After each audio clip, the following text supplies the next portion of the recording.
Bonjour à tous et bienvenue sur la chaîne de Polyfab 3D. Je suis ravi de vous retrouver à nouveau après quelques semaines d'interruption. Et ouais, ça a été chargé ici, mais en tout cas, me voilà de retour. Merci à ceux qui ont patienté et bienvenue au nouveau. Je suis Charlie Leroy, l'un des fondateurs de Polyfab 3D. J'ai eu la chance de tester la fabrication additive métallique il y a quelques années quand voilà, on commençait tout juste à envisager cela d'un point de vue FDM. Et c'est pourquoi aujourd'hui, eh bien, je vais vous présenter un petit peu ce qu'il est possible d'envisager en fabrication additive métallique. Donc, dans un premier temps, je vais vous présenter les différentes technologies de fabrication métallique, fabrication additive métallique qui existent. Et on fera un focus plus spécifique sur la technologie qui va nous intéresser aujourd'hui et qui devient de plus en plus abordable quasiment pour tous, la technologie FDM qui va nous permettre effectivement de fabriquer des objets 100% métalliques.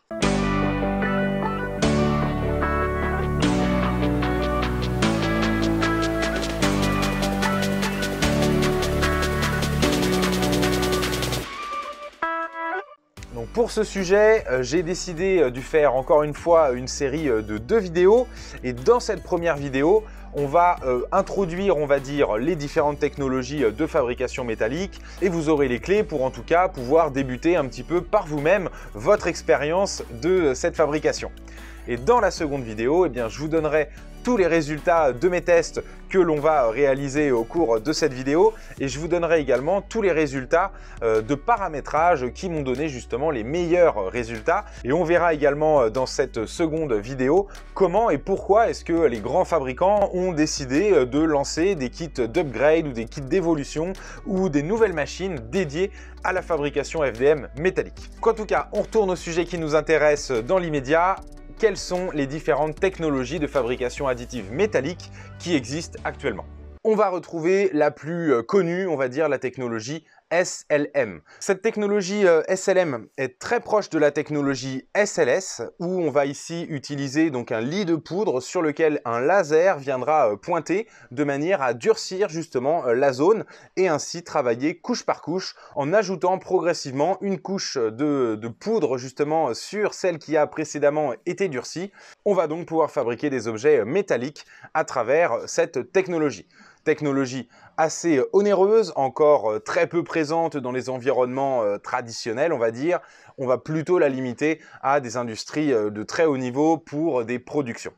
On aura également des technologies un petit peu différentes où on va utiliser ici de la projection de gouttelettes ou alors du métal sous forme liquide qui vont permettre justement d'agglomérer pareil des couches de manière à créer des objets en 3D. L'autre technologie qui est assez connue, c'est le Metal Injection Molding où là on va utiliser finalement à la fois la fabrication d'un moule et la fabrication de l'objet en métal à l'intérieur, tout ça de manière synchronisée, couche par couche. On va pouvoir noter le fabricant français Pollen AM qui s'est dirigé vers cette technologie-là, ou bien un fabricant qui fait pas mal parler de lui récemment comme Triton, qui est également capable de fabriquer justement des objets métalliques en introduisant également la fabrication d'un moule qui se fabrique finalement en même temps et qui permet de jouer le rôle du support, on va dire, pour nos fabrications. Donc voilà en gros les 3 technologies industrielles qui sont déjà disponibles pour les fabrications métalliques. Celle que l'on va évoquer aujourd'hui est beaucoup plus accessible, vous allez le voir, et elle utilise la technologie FDM. Notre fameuse technologie à dépôt de filaments fondus va nous permettre de faire des objets en métal. Ces impressions métalliques, on va y revenir un petit peu plus en détail bien sûr, mais comme vous l'imaginez, on ne va pas utiliser une bobine de filament 100% métal que l'on va venir faire fondre à entre 200 et 300 degrés par notre buse, elle aussi en métal. Clairement, ce ne sera pas aussi simple que ça, et justement, cette fabrication métallique se fera en 3 étapes. La première étape, ce sera l'impression d'un filament spécifique. BASF est actuellement l'un des plus grands fabricants de ce type de matériaux, donc des alliages de métal. On va en connaître 2 chez BASF, le 316L et le 174pH. Donc ces filaments sont des alliages d'un thermoplastique avec une très forte charge de métal qui vont permettre d'imprimer justement ce filament comme on pourrait le faire avec un filament composite traditionnelle. Une fois l'objet produit, il est appelé objet vert, dans le sens où il est vraiment brut d'impression et encore composé de cette partie thermoplastique et de cette poudre métallique inclus.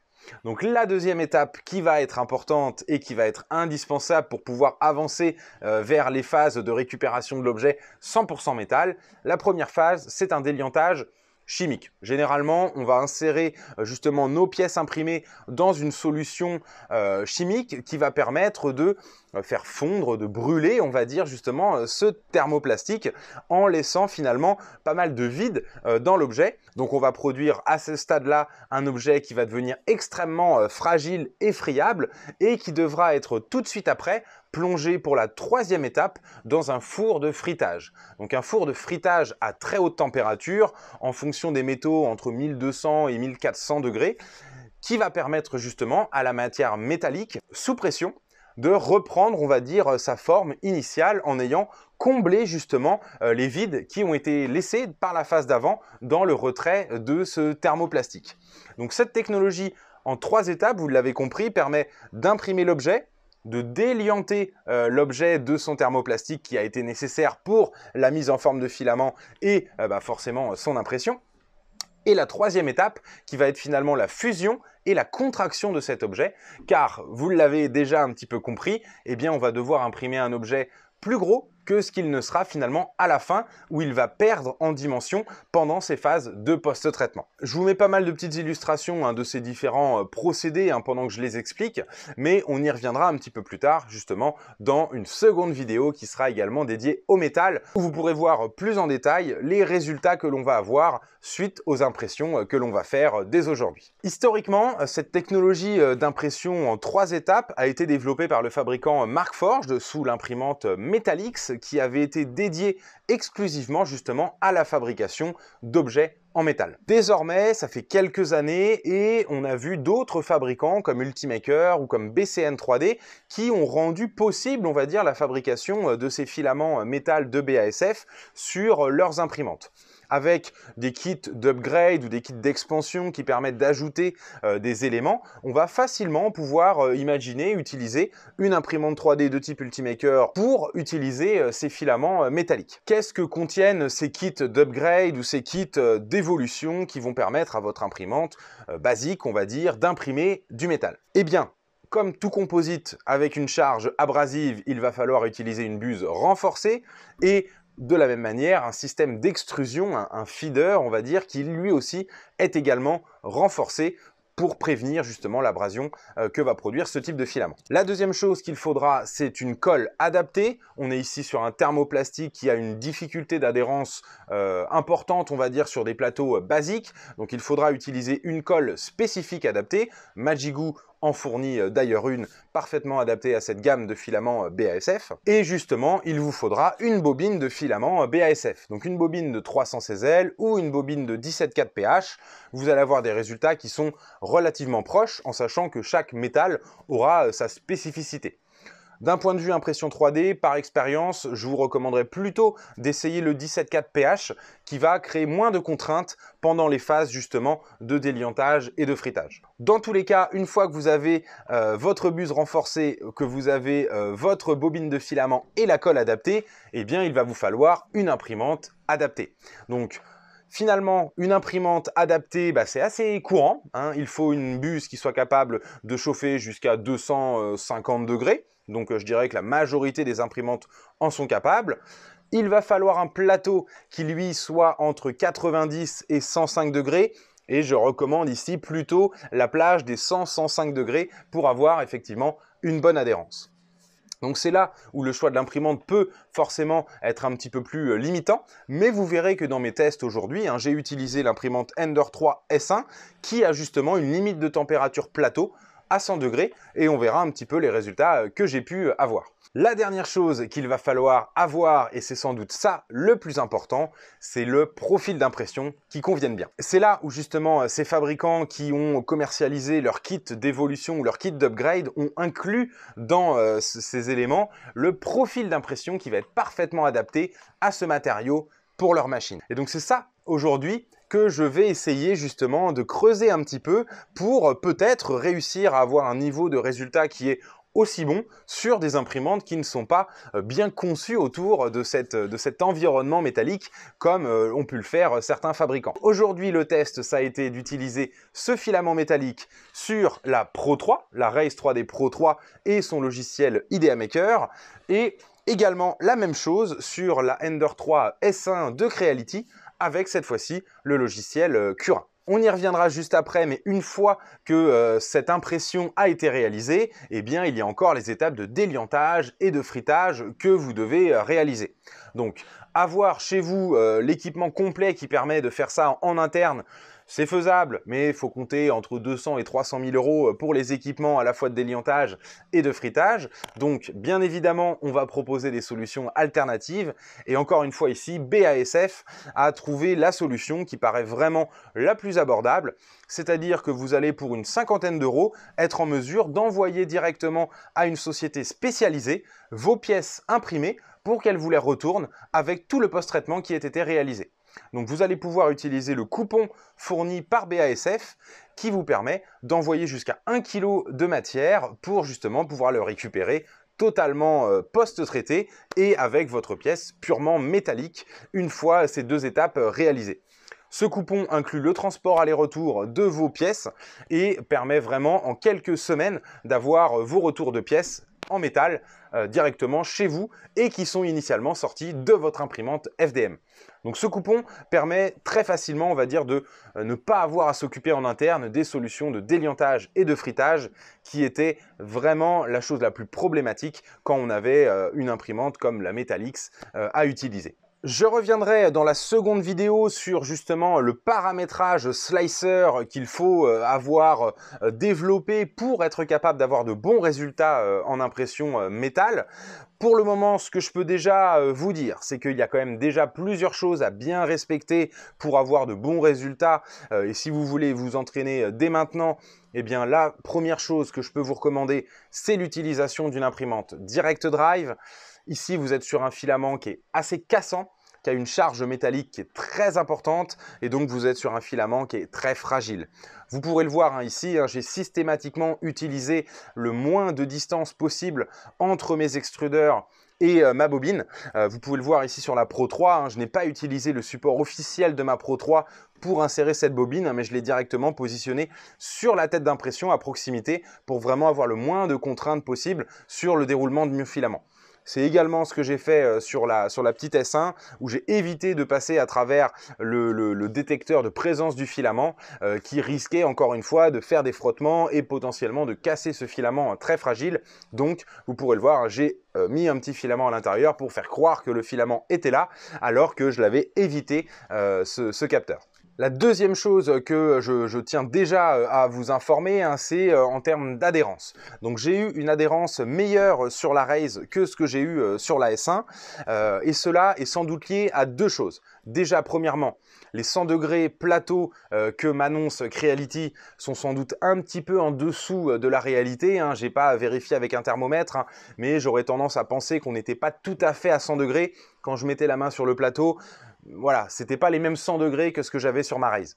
Donc, en gros, je pense qu'effectivement, je recommanderais plutôt chez Creality la S1 Pro ou la Smart Pro qui sont capables de monter à plus de 100 degrés plateau et peut-être quand on demande 105, 110, d'avoir réellement 100 degrés plateau qui vont vraiment aider à limiter le warping que l'on pourra rencontrer avec ce filament.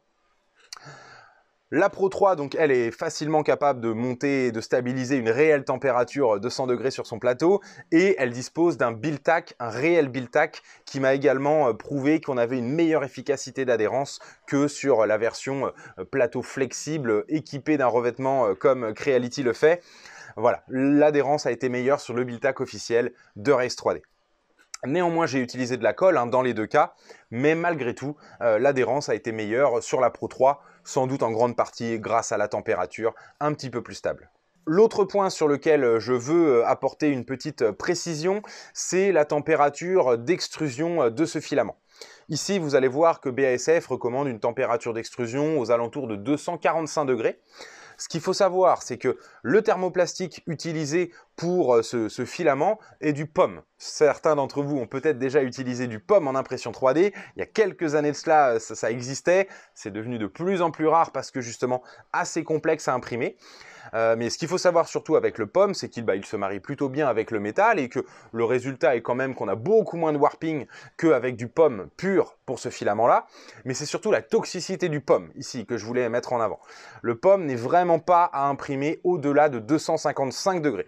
Donc si jamais vous faites une erreur de paramétrage ou que vous vous trompez dans la température d'insertion, d'extrusion ou que par réflexe vous essayez d'augmenter un petit peu la température pour éviter une buse bouchée ou ce genre de choses, eh bien, vaut mieux éviter absolument de faire ça avec le filament BASF ou les filaments POM de manière générale, étant donné qu'au-delà de 255 degrés, ils vont produire une toxicité qui va être assez élevée, donc vraiment à proscrire absolument. L'utilisation de ce filament-là à des températures trop élevées, mais en tout cas à 245 degrés, on n'est pas dans le seuil où la forte toxicité est créée. Donc attention, hein, on reste sur un filament thermoplastique avec une certaine toxicité, mais bien moindre quand on respecte les températures et qu'on ne va pas au-delà de ces 255 degrés. Voilà. Une fois ces petites recommandations faites, eh bien, je vais vous montrer un petit peu les différents résultats d'impression que j'ai pu avoir avec donc les imprimantes Pro 3 et S1 que vous voyez d'ailleurs encore en train d'imprimer du métal pour la fin des tests. Donc le but de ces tests ont été de produire des formes qui sont relativement simples et également parfois un petit peu plus complexes dans le sens où on va tester certaines réactions, on va dire, du matériau, que ce soit au niveau de l'impression, mais également dans un second temps dans les phases justement de post-traitement, de fritage particulièrement, qui vont avoir une tendance à modifier un petit peu la géométrie de l'objet. On va y revenir. Donc justement, je vous ai parlé déjà précédemment du fait que pendant cette phase de post-traitement, l'objet va subir une contraction. Et donc, on a déjà des données qui ont été produites par BASF et qui nous donnent des données assez précises sur la contraction qu'on va avoir en X, en Y et en Z. On aura une contraction qui sera différente du Z par rapport aux deux autres axes, étant donné qu'on a la gravité qui va forcément jouer un petit peu. On a toujours cette force qui joue. Donc, on va avoir globalement 18% de déformation dans tous les axes avec des précisions qui seront indiquées donc, par le fabricant selon le type de bobine. Et c'est justement ce que j'ai voulu tester ici. Premièrement, j'ai réalisé un petit cube 20 par 20, aussi bien sur la Pro 3 que sur la S1. Je reviendrai sur les différences entre les deux, mais en tout cas, premier test 20 sur 20, on va l'envoyer en frittage et on va voir quel est le résultat.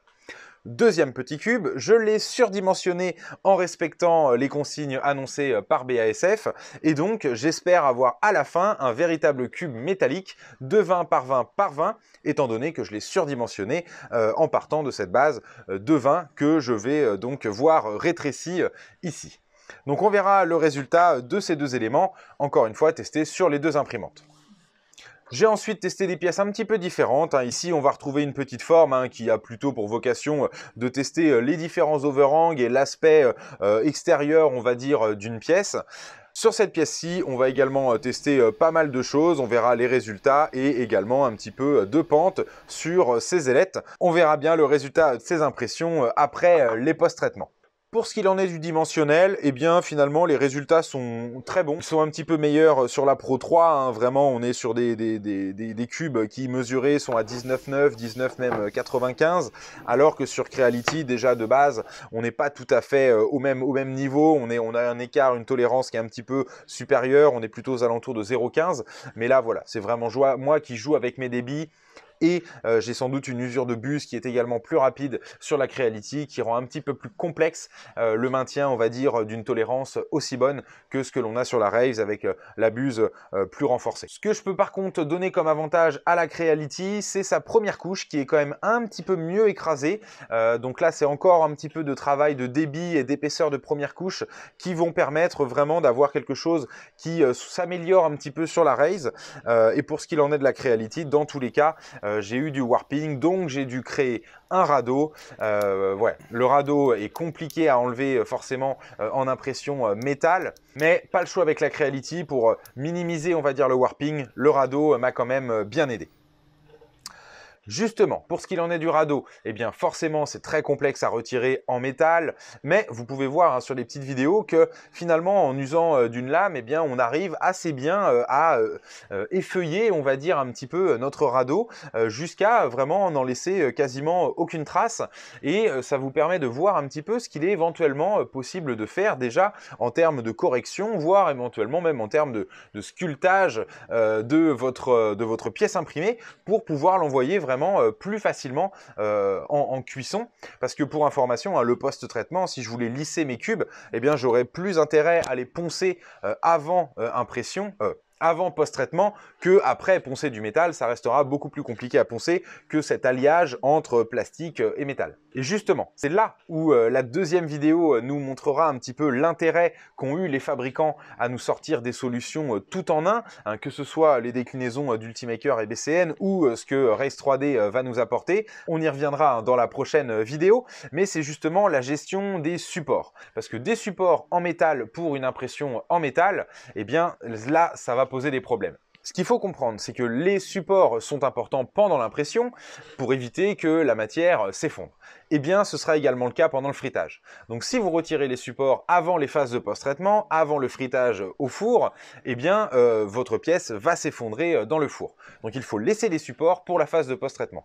Sauf que quand vous récupérez votre pièce une fois post-traitée avec ces supports, eh bien, les supports sont complètement fusionnés avec votre objet. Il est impossible de les retirer, hormis de les découper comme si on découpait simplement du métal. Donc, on perd un petit peu ici l'intérêt de l'impression 3D, et c'est là où justement les solutions des fabricants vont nous permettre d'ajouter une couche de support qui sera fabriquée en céramique et qui va supporter justement les phases de post-traitement tout en permettant à la fin de se décrocher justement de la pièce en métal, et ce qui permettra justement au support de pouvoir se décrocher et pourtant d'être actif pendant cette phase de support du four de fritage. Voilà, j'en ai déjà assez dit. Le but maintenant va être d'utiliser le coupon fourni par BASF que vous retrouverez également sur le site bien évidemment, et qui va me permettre d'envoyer mes pièces dans un centre de post-traitement. Il me semble que là c'est en Allemagne, où dans quelques semaines, je crois que le tableau indique assez bien justement les données, on va dire, de planning. Bien, mes pièces vont m'être retournées complètement métalliques. Alors certaines auront sans doute échoué, peut-être que j'aurai des bons résultats, peut-être que mes résultats seront beaucoup moins bons, mais en tout cas, une fois les résultats en main, eh bien on pourra attaquer cette deuxième vidéo qui va justement vous montrer quels sont les paramètres logiciels importants à activer pour avoir de bons résultats, parce que c'est pas si simple que ça de réussir une pièce métallique. Si vous ne voulez pas louper le retour de ces pièces, bien abonnez-vous à nos réseaux sociaux. Sur Instagram, polyfab3d.fr bien évidemment, et également Charlie Polyfab3D.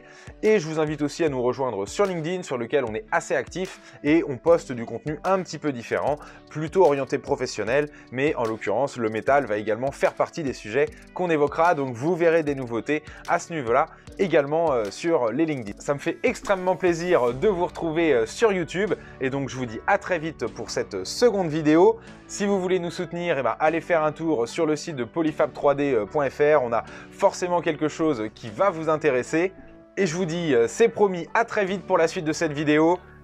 Ciao!